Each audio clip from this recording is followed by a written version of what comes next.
Olá, amigos do Centro Espírita Ibirajara, é uma alegria estar aqui com vocês. E o estudo desta noite está inserido na parte terceira do capítulo sexto, que é do Livro dos Espíritos, que fala da lei de destruição.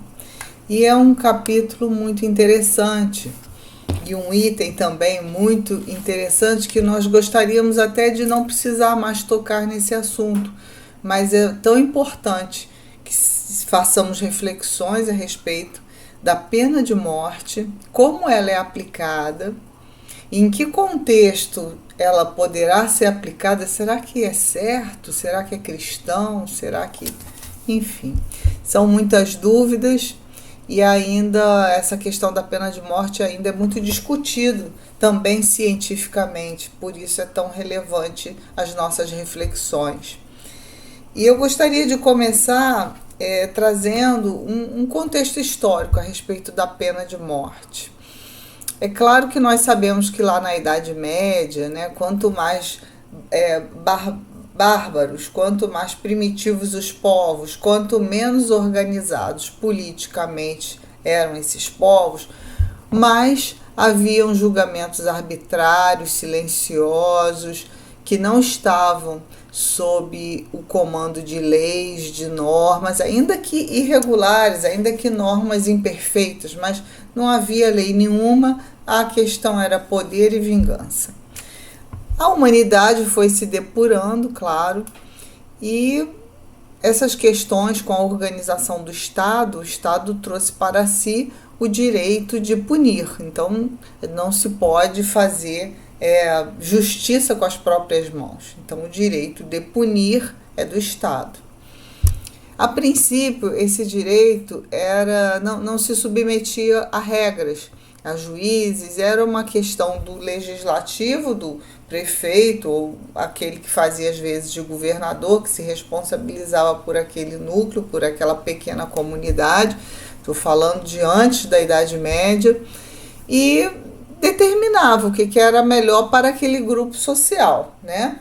Então, os julgamentos eram feitos ao arrepio da lei, sem uma formalidade, sem o direito à defesa, com tortura, e isso era feito às vezes num dia, né? Se o sujeito cometia um crime, ou aparentemente cometia um crime, né? Roubava uma fruta, enfim, ou qualquer outra coisa, ou falava mal de alguém, ou blasfemava contra Deus, segundo o conceito da época, né? E isso já era o suficiente para que houvesse uma punição, um castigo e muitas vezes uma execução, uma morte. Então, vários instrumentos de tortura foram aperfeiçoados e largamente utilizados, sobretudo na Idade Média. Só que esse período de sombra foi passando, como tudo passa, né? Nós somos espíritos, a gente vai vendo o tempo, vai caminhando e as ideias vão se aprimorando. E em 1764, então um pouquinho mais de 100 anos antes do lançamento do Livro dos Espíritos, havia um filósofo, estudante de literatura, filosofia, que se chamava César Beccaria, ou Cesare Beccaria, né? Ele era italiano, nascido em Milão, foi estudar na França. Quando voltou para a sua cidade natal, nas redondezas de Milão, fundou um jornal e escreveu um livro. Esse livro, até hoje, é um livro muito atual, né? Sobretudo para aqueles que estudam direito penal. E o nome do livro é Dos Delitos e das Penas. Ali naquele livro, Beccaria, ele se arrisca, ele ousa a dizer que a pena de morte é absurdo, que não jamais poderia um Estado organizado ter pena de morte, né, salvo em duas exceções, né, depois eu falo sobre elas, e justifica e diz por quê? Porque um homem não pode deliberar sobre a vida de outro homem. Porque o suplício, a tortura, a morte não é educativo para os outros que gostariam de cometer um crime semelhante. Isso lá em 1764 ele já estava falando isso, escreveu, publicou. falava sobre o princípio da igualdade perante a lei. Falava da possibilidade da condenação pela pena de morte, que naquela época, naquela sociedade, era alguma coisa que não se discutia, porque era comum, né? Então, normalizado. E falava da vingança, né? Que o Estado, ao invés de punir dentro do direito, né? Ius puniendi, quer dizer, a punição justa, ele se vingava. E às vezes desproporcionalmente. Né? Um delito não comportava aquilo. Qual delito comporta a pena de morte? Né? Muitos poderão dizer o homicídio, mas será que é isso mesmo? Será que um errou porque matou e o outro erra porque mata também? Então, isso tudo sempre suscitou muitas discussões, porque existe dentro de nós um conceito inato de preservação da vida, de lei de conservação. E dentro desse capítulo do Livro dos Espíritos que nós estamos brevemente comentando, que é lei de destruição, a gente vai vendo que essa lei de destruição, na verdade, é uma lei de transformação, de aprimoramento. E a pena de morte é voltarmos no tempo. Né?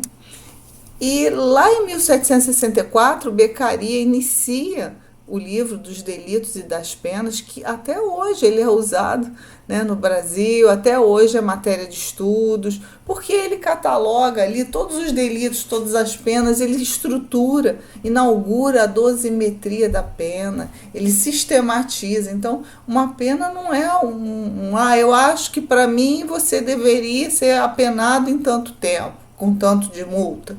Não, tem uma lógica. Tem uma ciência por trás. Para quê? Para que isso seja aplicado a todos. É o princípio da igualdade da lei.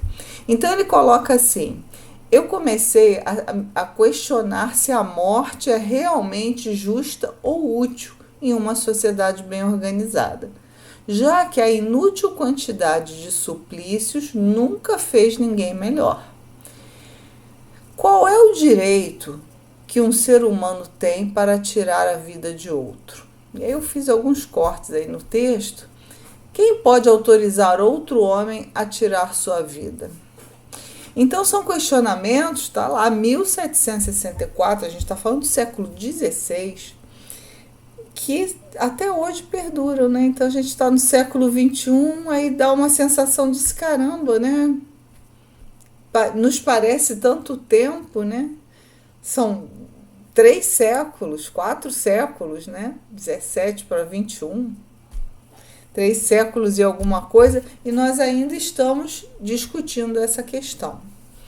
Mas o que causa realmente assombro, e aí trazendo a questão aqui para o Brasil, é que em 2014, a Folha de São Paulo, foi feita uma pesquisa, né, naquela época, e naquela época 43% da população brasileira era a favor da pena de morte.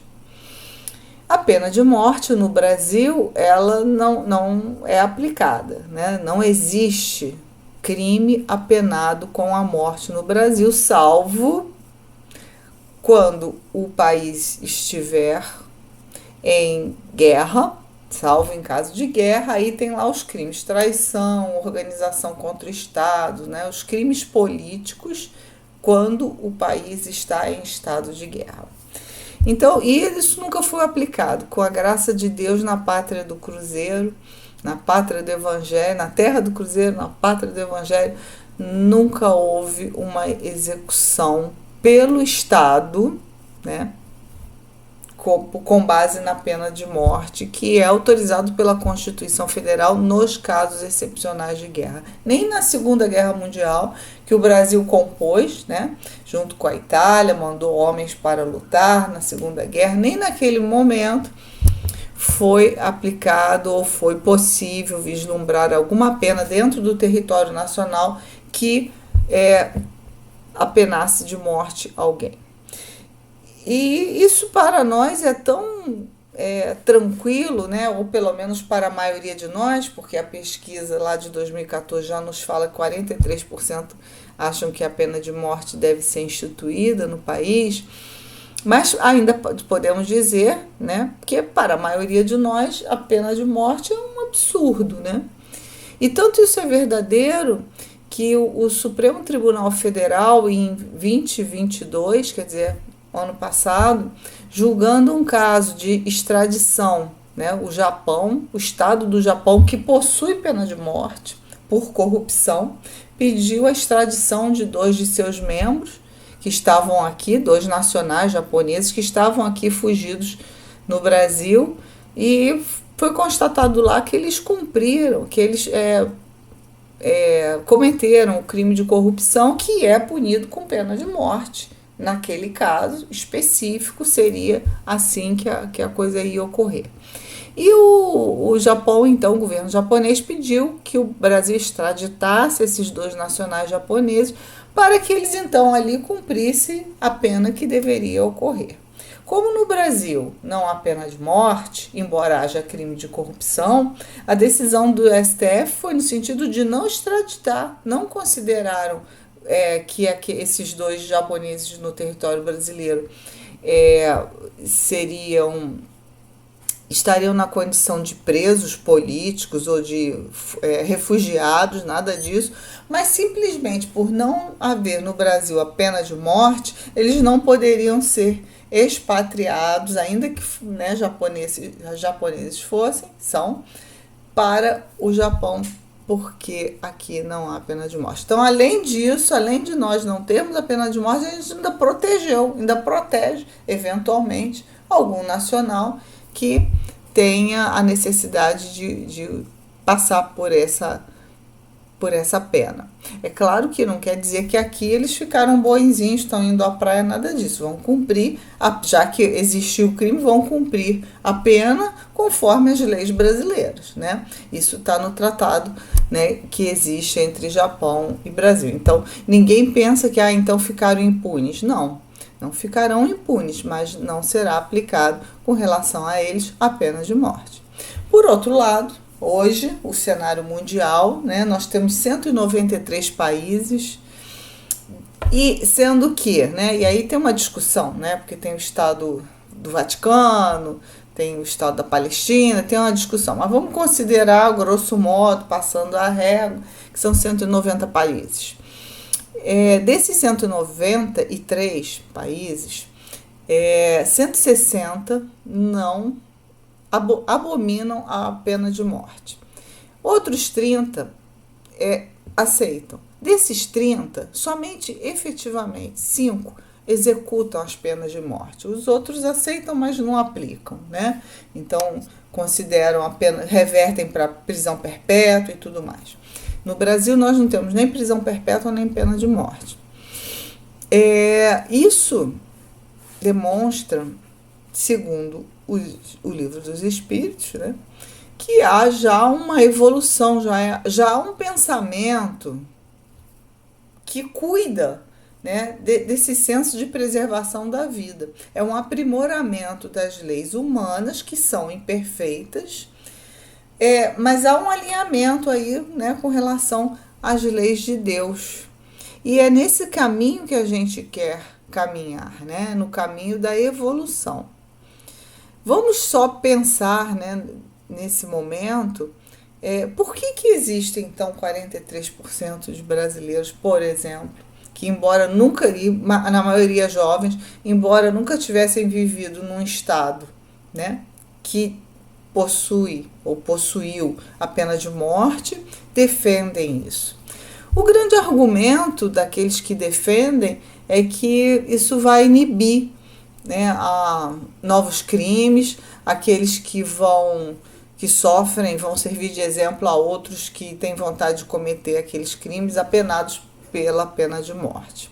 Só que isso é uma falácia, é um engano, porque está comprovado que, por exemplo, o Estado americano, os Estados Unidos da América, eles possuem 33, são 50 estados. Desses 50 estados americanos, 33, se não me engano, estou procurando aqui nas minhas anotações, eles são favoráveis à pena de morte. Só que, apesar disso, o nível de violência não cai nesses que são favoráveis e executam, né, como Texas, estados mais conservadores, porque lá os estados deliberam sobre a matéria penal. Aqui no Brasil, a matéria penal só pode ser deliberada pela União Federal. Então, para todo o território nacional brasileiro, existe uma lei penal única. Lá nos Estados Unidos, não. Cada estado tem a sua lei penal. Então, não há uma comprovação de que isso vai inibir. A outra ideia equivocada, na minha opinião, já antecipando, é que a pena de morte traria maior conforto àqueles que sofreram, né, tiveram seus entes queridos vitimados por aquela pessoa que vai ser condenada à morte.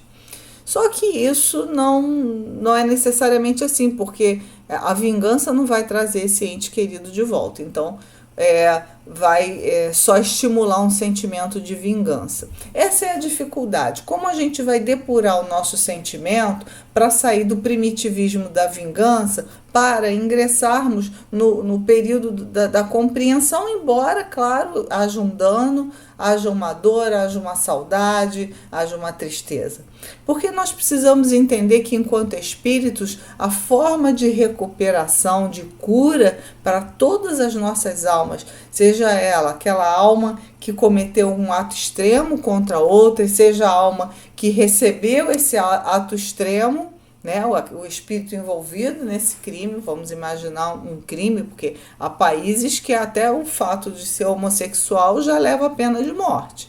Adultério, homossexualidade, isso tudo é caso de crime, é pena de morte. Mas a gente vai aqui imaginar um homicídio que leve a pena de morte, né? Imagine que nós, sendo espíritos, isso não vai consolar, né? Isso não vai melhorar a condição daquele que desencarnou nessas condições, nem melhorar as condições daquele que praticou o ato, que a melhor situação para aquele que praticou o ato é pagar, né, pelas leis humanas, né, estando retido, com a liberdade tolhida, suas razões compreendidas, né, muitas vezes são pessoas com problemas gravíssimos, né, psiquiátricos, e que levam, né, a essa atitude extrema. Enfim, atender à evolução daquele membro da sociedade que lamentavelmente tomou uma atitude equivocada, mas a sociedade não pode agir com vingança e também retribuir com outra atitude equivocada. Então nós vamos vendo que os argumentos a favor, eles se baseiam num sentimento de vingança e não de justiça. Aqueles que dizem, não, somos contra, porque nós somos pela lei da igualdade, porque, muito embora haja uma pena a ser cumprida, não pode ser a pena capital, quer dizer, aquela pior, principalmente porque muitos inocentes morrem. Quantos crimes, né? São 30 anos depois, isso a gente vê histórias e histórias. 30 anos depois descobre-se que aquele que morreu ou aquele que está prestes a morrer não foi o que cometeu o delito. E aí o Estado estaria punindo um inocente e sua família, e sua vida, e seus familiares. Existe nos Estados Unidos uma associação, um movimento, eu até esqueci o nome da pessoa que cuida, né, que é um advogado engajado nisso, e que ele já livrou da pena de morte muitas pessoas que não tinham nada a ver, reabrindo o processo, rolhando as provas, tendo mais vagar, passando tempo, usando a tecnologia de hoje para refazer o caminho de indícios e provas daquele caso. Então, no verdadeiro trabalho de investigação, não na tentativa de burlar a justiça, mas na tentativa de demonstrar que aquele caso é injusto. Imagina, né? Como isso é terrível, alguém morrer injustamente provocado por um cumprimento de pena em que o Estado, que deveria nos abrigar e proteger e dar a nós toda a condição de cidadania, vai ali e retira essa nossa condição de vida, de sobrevivência. Não só aquele que é apenado, mas aos seus familiares também. Então é uma situação muito grave que nós precisamos fugir desse radicalismo. Isso é muito teórico, mas a gente precisa fugir de uma maneira fraternal, com o engrandecimento da nossa alma. Então não seria nem fuga, né? Seria um aperfeiçoamento dos nossos sentimentos. O Brasil, já teve pena de morte que nunca foi cumprido, e isso deixou de acontecer com a proclamação da República em 1889.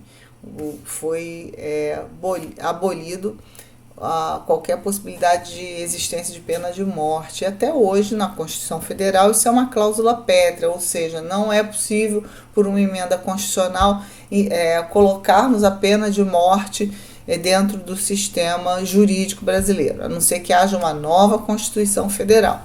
Então, isso está totalmente fora de possibilidade e, infelizmente, nós vemos muitas pessoas achando que isso seria possível juridicamente, né? Tentando tomar partido não só politicamente para obter votos, né? Dentro desse universo de 43% suposto que houve essa pesquisa lá em 2014, que são favoráveis, e aí começa a estimular, né, uma linha de pensamento equivocado, porque se a pena de morte resolver esse problema da criminalidade, nesses estados americanos e nesses países do mundo onde a pena de morte existe, seriam paraísos de segurança pública. E estão muito e muito longe de serem isso, muito pelo contrário, né?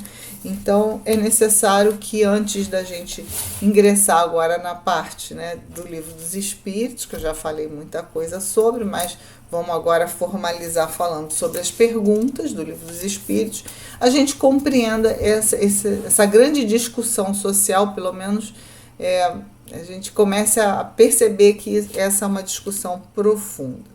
E Kardec, lá em 1857, portanto 100 anos depois do livro do César Beccaria, e já, né, tanto tempo depois que nós vivemos, ele lá atrás perguntava: desaparecerá algum dia da legislação humana a pena de morte? E os espíritos respondem com muita assertividade: sim, vai desaparecer, mas vai demorar, não é para agora. De fato, né? A gente ainda tem essa discussão bem calorosa na sociedade. E por quê? Quando os homens estiverem mais esclarecidos, o que a gente precisa? De esclarecimento. A pena de morte será completamente abolida da terra. Não mais precisarão os homens de ser julgados pelos homens. Olha a ideia do César e Beccaria lá. Como pode um homem condenar outro homem à morte? Refiro-me a uma época ainda muito distante de vós, né? Complementa os espíritos.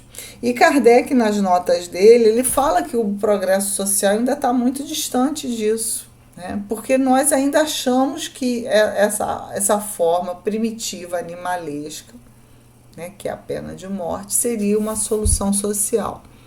E de uma forma egoísta, né, pensamos, poxa, eu ajo corretamente, o outro não age, então é bom que o outro seja eliminado. Como se a questão se circunscrevesse a uma questão material, né? Morreu, acabou. Se nós espíritas sabemos que morreu, não acabou, aí que começa o novo ciclo, né? Na pátria espiritual, então é totalmente sem sentido haver uma pena de morte.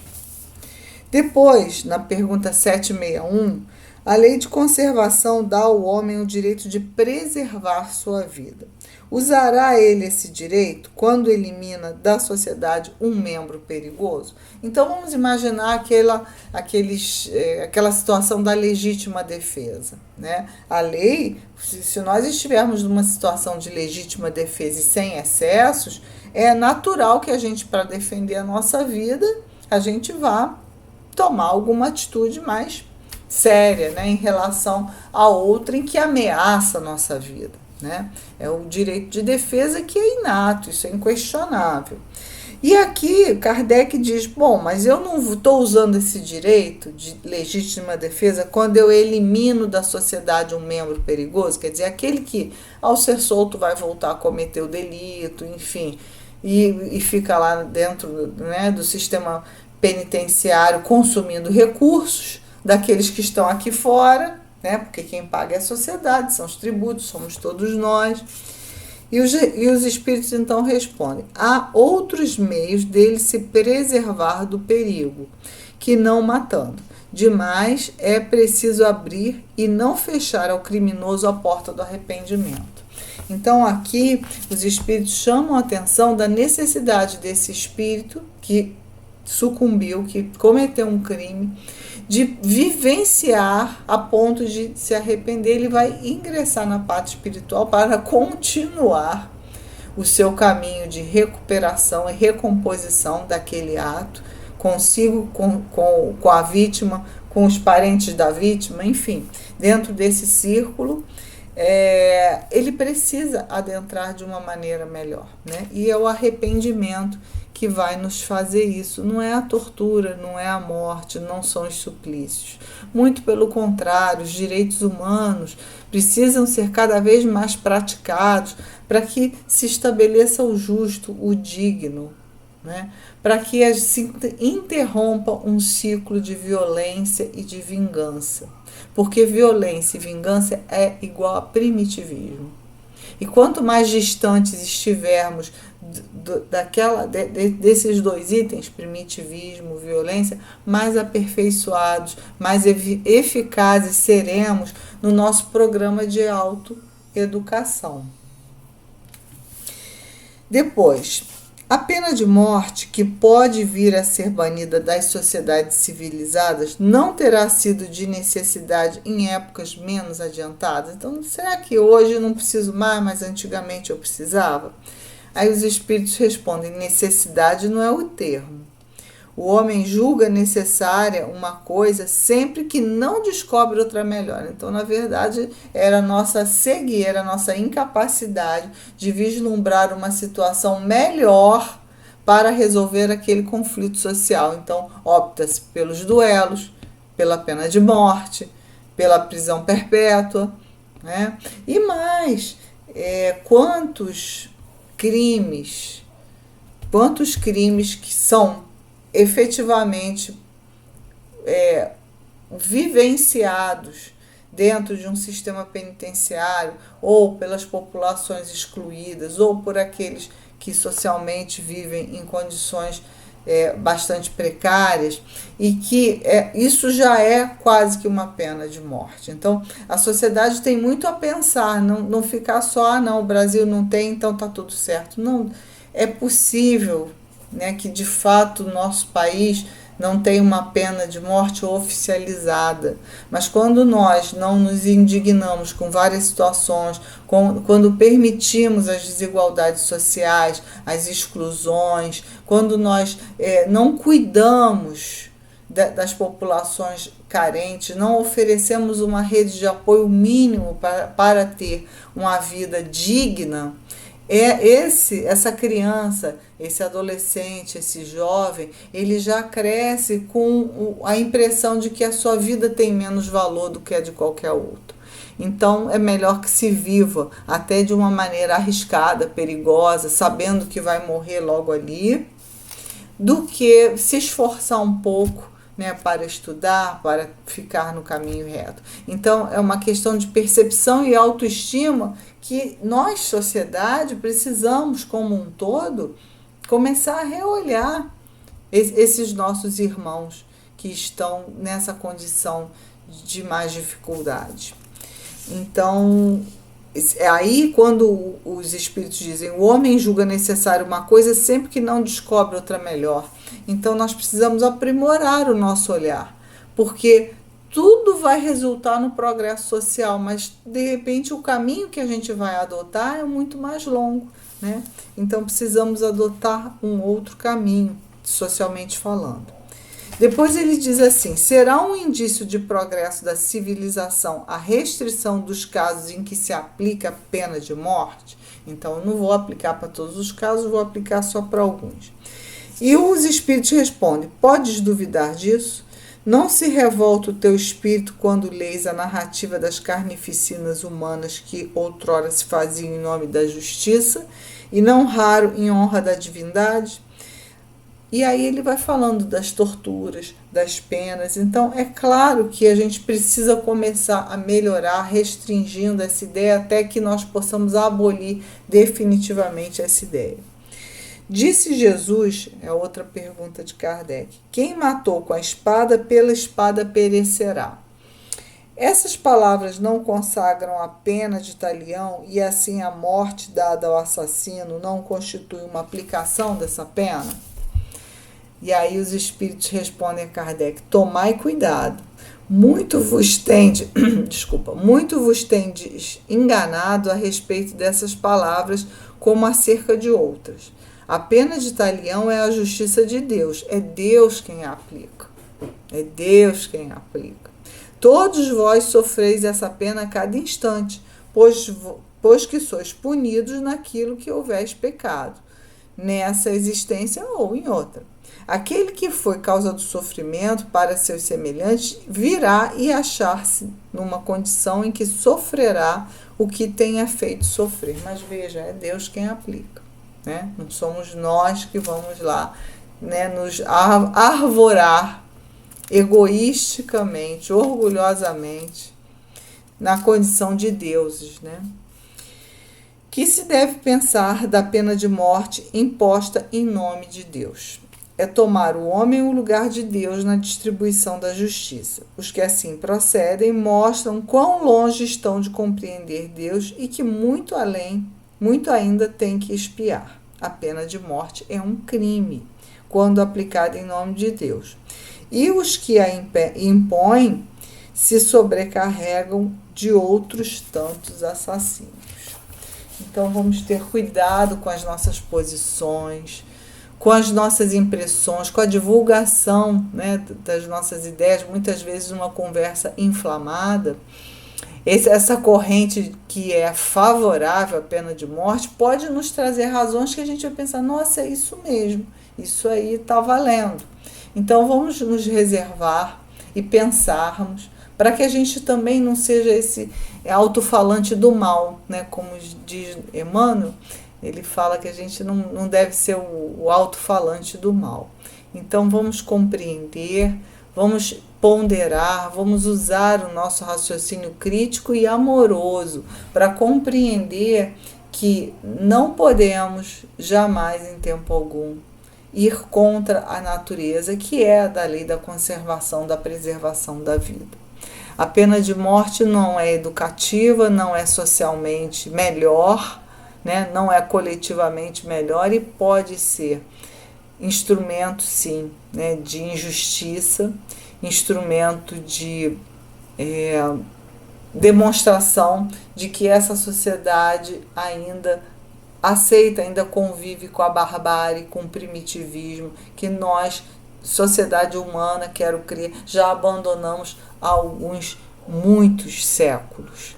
Então que possamos seguir adiante, com muito cuidado com os nossos pensamentos, palavras, os nossos campos de influência, porque às vezes nós pensamos assim: eu não estou nessa posição de legislar, nem de influenciar, nem nada disso, mas a gente vai deixando passar, né, nossas ideias por ação ou por omissão, e se elas não são bem elaboradas, se elas são equivocadas, a gente pode, através do estímulo a um neto, um filho, alguém próximo de nós, instaurar aí uma mudança social para pior.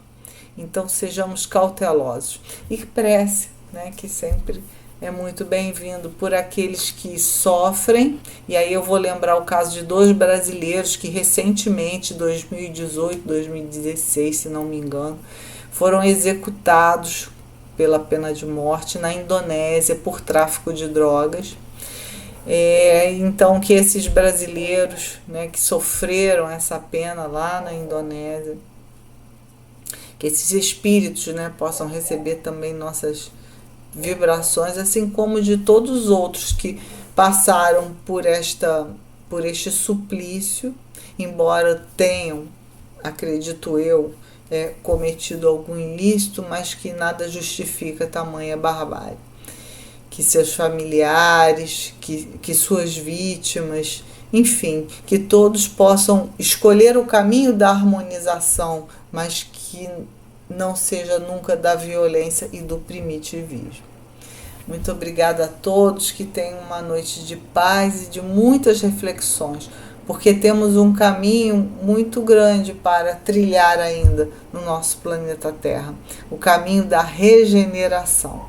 Que seja essa a grande e luminosa ideia que possa habitar todos os nossos corações com as bênçãos de Jesus. Muito obrigada.